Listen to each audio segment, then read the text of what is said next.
बिस्मिल्लाहिर्रहमानिर्रहीम। अस्सलाम वालेकुम वरहमतुल्लाहि वबरकातुहू। आज मैं अपने दोस्तों को बहुत ही प्यारा अमल बता रहा हूँ।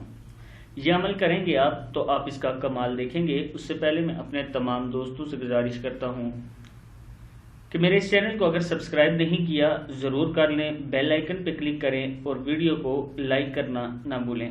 तो स्टार्ट करते हैं आज का लेसन। बिस्मिल्लाहिर्रहमानिर्रहीम। ये अमल जो है ये आपने 7 मरतबा जोर की नमाज के बाद पढ़ना है और उसके बाद अगर कोई बीमार है तो उसको पानी पर दम करके दे दे। और अगर कोई आपके घर में लड़ाई झगड़े ज़्यादा हो रहे हैं तो उसके लिए बहुत ज़्यादा मुफीद है ये कि आपने करना क्या है, पानी पर दम करना है और सारे घर वालों को पिलाना है। अव्वल आखिर 3 मरतबा दुरूद शरीफ पढ़ना है और जोहर की नमाज के बाद 7 मरतबा ये आयत पढ़ें, पानी पर फूंक मारें और सारे घर वालों को पिला दें। पढ़ना क्या है, बिस्मिल्लाहिर्रहमानिर्रहीम।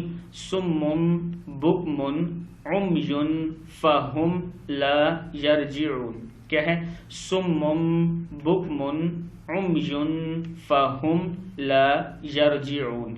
ये कितनी मरतबा पढ़नी है? 7 मरतबा ये आयत पढ़नी है जोहर की नमाज के बाद और उसके बाद शुरू और आखिर में 7 मरतबा 3 मरतबा दुरूद शरीफ पढ़ना है और 7 मरतबा ये पढ़ के सुम्मुम बुकमुन उम्युन फहुम ला यरजिऊन पढ़ के पानी पर दम करके घर में सबको पिलाना है। इंशाअल्लाह आपके घर से लड़ाई झगड़े खत्म हो जाएंगे। अस्सलामु अलैकुम वरहमतुल्लाहि वबरकातुहू।